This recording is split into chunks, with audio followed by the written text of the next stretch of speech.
नानक तो जर्रे जर्रे में है। इंडस रीजन में कोई भी हो, चाहे उसको आप आज हिंदू कह दो, चाहे रबाबी कह दो, चाहे फलाना कह दो, नानक तो है।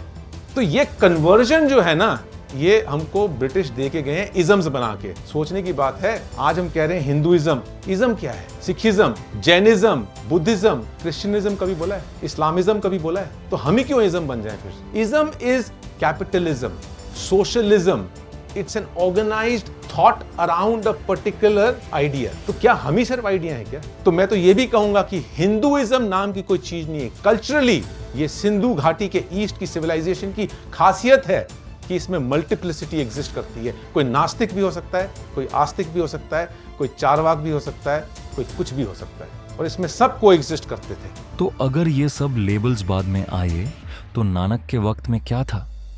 नानक किस परंपरा में खड़े थे?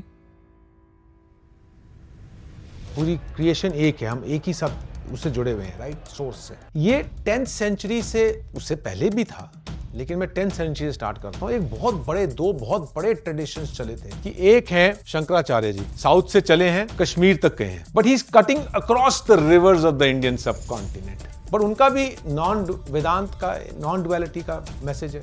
फिलोसॉफिकली ये फिलोसॉफिकल इंपैक्ट के दो मूवमेंट थे। एक है नाथ पंथ, जो गैंजेटिक प्लेन के अलोंग चला है, बांग्लादेश से लेकर सीधा आप जा रहा है अफगानिस्तान तक, नेपाल तक, इधर तक। ये दो मूवमेंट्स चल रहे हैं 10th सेंचुरी में, एक यहां से और एक ऐसे चल रहा है। 500 साल बाद एक और मूवमेंट चलता है नानक साहब का, वननेस की मैसेज का, जो इंडस बेल्ट पे चलता है। और इंडस बेल्ट में उनका जो इन्फ्लुएंस है वो कैलाश मानसरोवर तक गए हैं, जहां सिद्धों के साथ बात की है, नाथ पंथियों के साथ, right.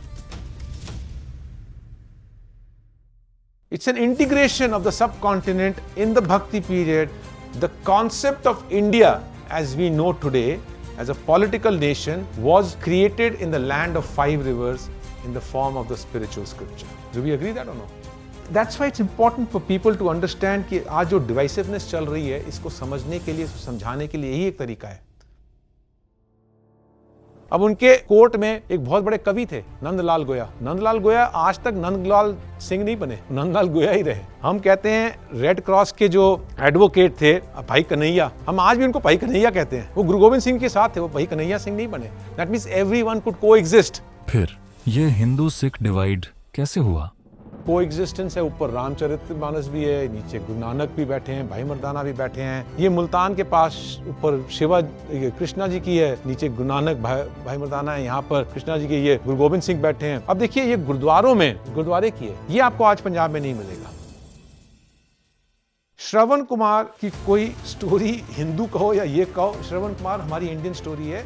It's about giving respect to your parents. जब वो बुजुर्ग हो जाते हैं, उनको कैसे रिस्पेक्ट देनी है। तो इसमें कोई हिंदू एलिमेंट नहीं है, इसमें किसी का एलिमेंट नहीं है। गुरु ग्रंथ साहिब में तो प्रहलाद भी आते हैं, गुरु ग्रंथ साहिब में बड़ी और इंडिक्स ट्रेडिशंस आती हैं, स्टोरीज आती हैं। मेरे बुजुर्ग की इतनी कैपेसिटी थी कि ये श्रवण कुमार को जगह दे सकते थे, आज नहीं दे सकते।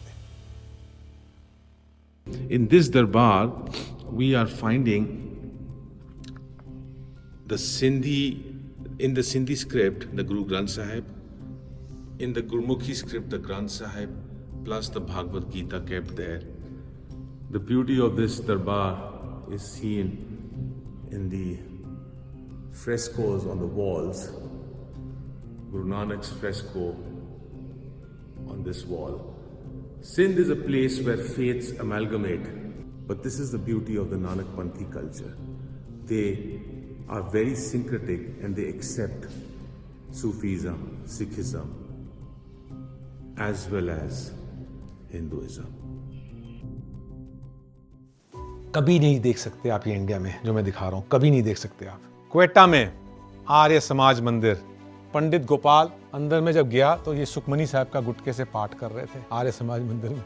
एक ओमकार, ऊपर दरबार साहिब, गुरु नानक, गुरु गोविंद सिंह, गुरु अर्जन, साथ में उनका उडेरो लाल ग्रंथ भी है, बीच में गुरु ग्रंथ साहिब है, गीता भी है, आर्य समाज मंदिर।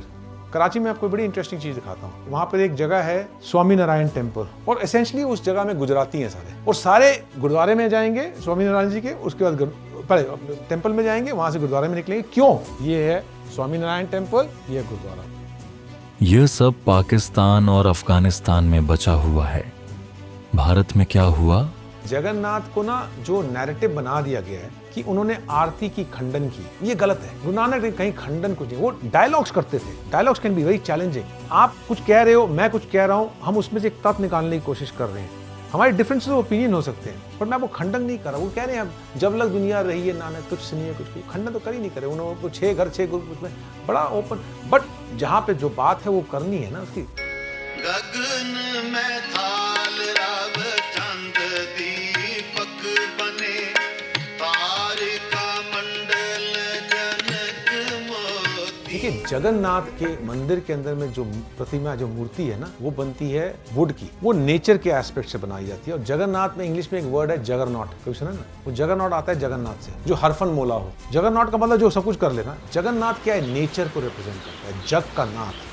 तो क्या नानक हिंदू थे? क्या वो सिख थे? या वो कुछ और थे जो हम अभी तक नाम नहीं दे पाए? 1799 में, अब इस टाइम में लाहौर दरबार बन रहा है। लाहौर दरबार रंजीत सिंह के टाइम पे सारे कोएग्जिस्ट कर रहे हैं, एक पंजाबी एम्पायर है। तभी तो वो पोइट्री आती है, हिंद जंग हिंद पंजाब दा होने लग गया। वो पोइट्री आती है, वो नॉट टॉकिंग अबाउट जंग सिख और हिंद दा होने लग गया। 1849 मैंने इसको चेंज कर दिया। मैंने एंग्लो सिख वॉर नहीं कह रहा, मैं कहा एंग्लो पंजाब वॉर थी। बिकॉज बड़ापन तो ये है कि हम कहें कि सब एग्जिस्ट कर रहे थे यार, सबने एक साथ ब्रिटिश के अगेंस्ट लड़ाई की थी, राइट? 1849 में ब्रिटिश ने लैंग्वेज पॉलिसी इंपोज की, because British had mastered the art of ruling India, having come from Calcutta, 150 years they rule.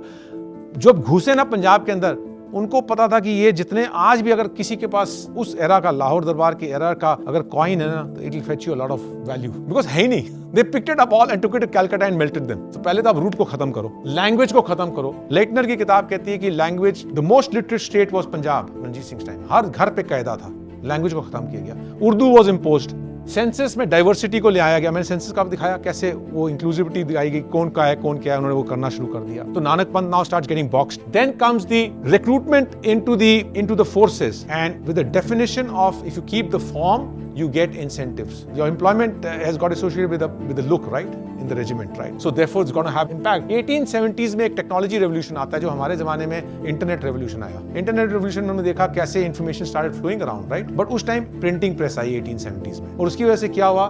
British kept the printing press too close to them. उसमें वो Bible print करते थे, and that Bible propagation started happening. And in Lahore in somewhere around 1873 the first conversions happened. पहली conversion start हुई है वहां पर, और उसमें हिंदू मुस्लिम सिख तीनों ग्रुप से कन्वर्ट्स हुए हैं, क्रिश्चियन। तो तीनों ग्रुप्स को झटका लगा उस टाइम 1873 में, और उसकी वजह से 3 मूवमेंट स्टार्ट हुए हैं 1873 में। जमात हुआ मुसलमानों का, आर्य समाज हुआ जो ब्रॉडर हिंदू पॉपुलेशन का, और सिंह सभा स्टार्ट हुई सिख रिस्पॉन्स में, जिसने इसको किया कि हमें अपने रूट्स को करना है। सबने अपने अपने हिसाब से किया। अब that led to these 3 movements, and then 1849 से वो जो मूवमेंट्स, अब मैं जमात की और आर्य समाज की बात नहीं करूंगा, that's a different topic. So somewhere around 1925 the formation of the Gurdwara Prabandhak committee happened under the Singh Sabha, and the definite first time you defined who is a Sikh. आपने रहत मर्यादा जो बनाई उसमें आपने डिफाइन किया हु इज अ सिख। बेशक वो डेफिनेशन लूज था, स्टिल कह सकते हो आप वो इंक्लूसिव था, बट आप जब अपने आप को डिफाइन करने की कोशिश करते हो तो आप इनडायरेक्टली ये भी कह रहे हो